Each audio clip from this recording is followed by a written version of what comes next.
Ulet dan ketekunan menjadi modal penting bagi para pembudidaya lebah madu murni seperti yang ada di peternakan madu murni Suhita Bee Farm di Kelurahan Batu Putu, Teluk Betung Utara. Alam yang asri menjadi pengembangan budidaya lebah madu murni.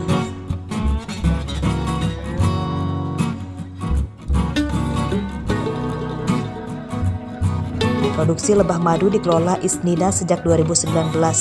Tempat ini juga difungsikan menjadi destinasi wisata edukasi.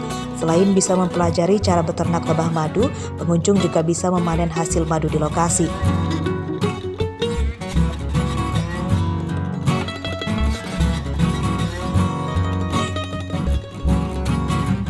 Para pengunjung dapat mengetahui bagaimana keseruan memanen madu langsung dari sarangnya.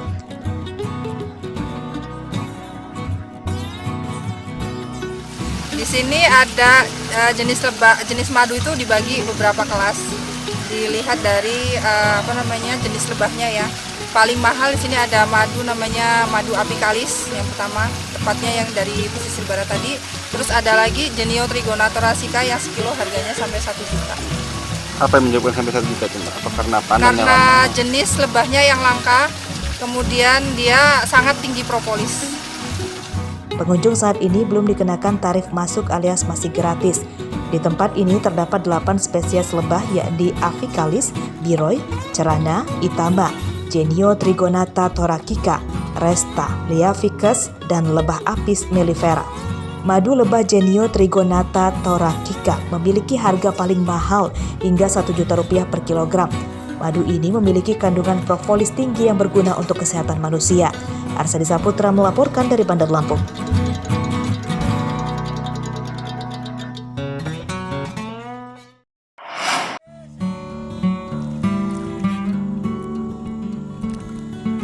Sebagian hama pertanian juga bermanfaat bagi manusia. Salah satunya keong rawa atau dikenal dengan sebutan lain tutut.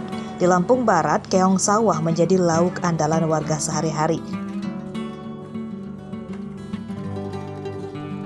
Salah satunya Roslimah, warga Kubu Perahu, Kecamatan Balik Bukit, Lampung Barat.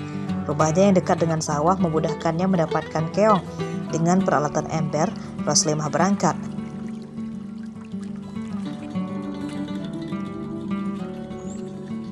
Keong sawah mudah ditemukan di area sawah pada produktif maupun di lahan yang sudah dipanen. Keong biasanya hinggap di rerumputan bercampur lumpur.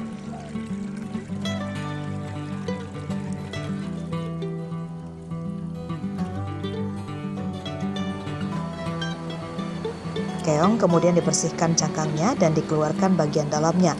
Proses terakhir dicuci kemudian bisa dimasak.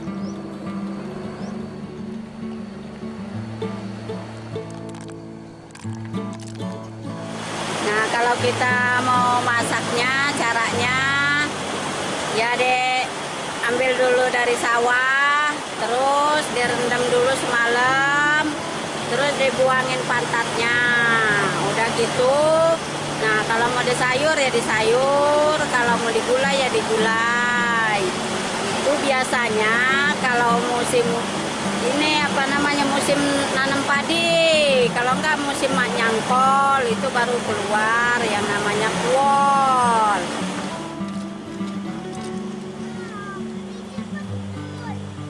Daging keong sawah kenyal seperti ampela hati ayam. Keong sawah dipercaya memiliki banyak khasiat untuk kesehatan manusia karena mengandung protein yang sangat tinggi. Rosandi melaporkan dari Lampung Barat.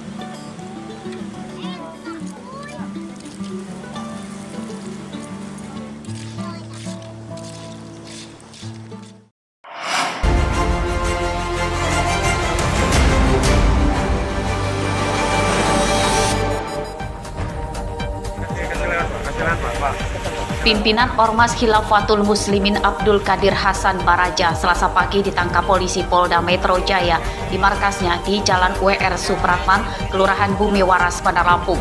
Penangkapan melibatkan Forum Komunikasi Pimpinan Daerah atau Forkopimda Bandar Lampung. Polisi menyita sejumlah buku, spanduk, dan 1 unit komputer lengkap dengan mesin printernya. Penangkapan Abdul Qadir Hasan Baraja ini terkait dugaan radikalisme penyebaran paham yang bertentangan dengan Pancasila. Pelaku juga diduga menyebarkan berita bohong yang menimbulkan kegaduhan di tengah masyarakat. Dari hasil penyelidikan ditemukan kontradiksi pada ormas yang mengklaim menganut ideologi Pancasila tersebut.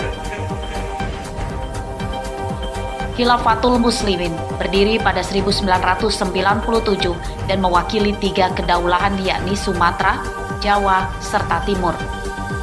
Masing-masing kedaulahan dipimpin seorang amir wilayah yang bertanggung jawab terhadap khalifah atau pimpinannya, yakni Abdul Qadir Hasan Baraja yang ada di Lampung.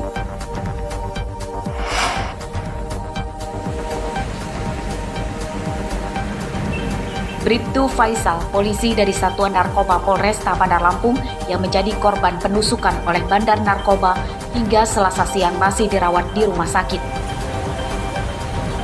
Kapolres Bandar Lampung Kombes Ino Haryanto mengatakan kesehatan korban mulai membaik. Bribtu Faisal menjadi korban penusukan oleh Bandar Narkoba bernama Abu Mansur pada Jumat malam lalu. Korban diserang saat menggerebek rumah pelaku di Kelurahan Panjang, Bandar Lampung. Tersangka yang kabur kemudian ditembak dan akhirnya tewas saat dalam perjalanan ke rumah sakit. 5 teman korban diperiksa bidang Propam Polresta Bandar Lampung untuk mengetahui kronologis dan prosedur penyergapan tersangka.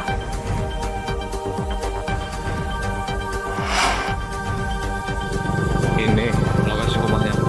Tim khusus anti bandit 308 Polres Tulang Bawang Senin dini hari menggerebek rumah pembegal motor bernama Santori warga Menggala. Tersangka yang sedang tidur tak berkutik saat polisi menyergapnya.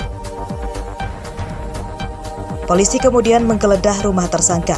Penegak hukum menemukan 2 motor, 1 diantaranya merupakan hasil curian. Tersangka mengakui seluruh perbuatannya. Ia membegal motor bersama seorang temannya yang masih buron.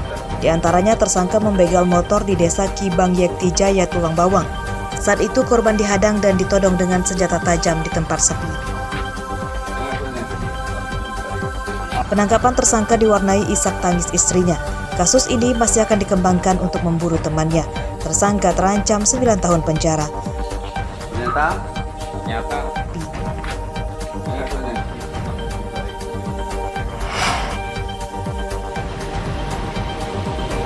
Kecelakaan beruntun yang melibatkan 3 mobil terjadi di Jalan Sumatera Lintas Timur Banjar Agung, Tulang Bawang, Rabu pagi. Mobil dengan nomor polisi BM 4794FB bermuatan alat berat lepas kendali dan menabrak rumah warga hingga rusak. Pemilik rumah yang berada di kamar depan bernama Henry dievakuasi ke rumah sakit karena terluka akibat tertimpa bangunan. Seluruh kendaraan yang tertabrak mengarah dari Menggala menuju Sumatera Selatan. Kecelakaan terjadi saat truk muatan alat berat ini sedang menepi ke pinggir jalan untuk parkir. Mobil ditabrak truk muatan karet dan disusul lagi truk muatan mobil minibus dari arah belakang. Mobil paling depan terdorong hingga menabrak rumah. Kecelakaan tidak menimbulkan korban jiwa. 2 mobil dan 1 rumah rusak berat. Kerusakan 1 mobil paling belakang tidak terlalu parah dan langsung dibawa ke Polres Tulang Bawang.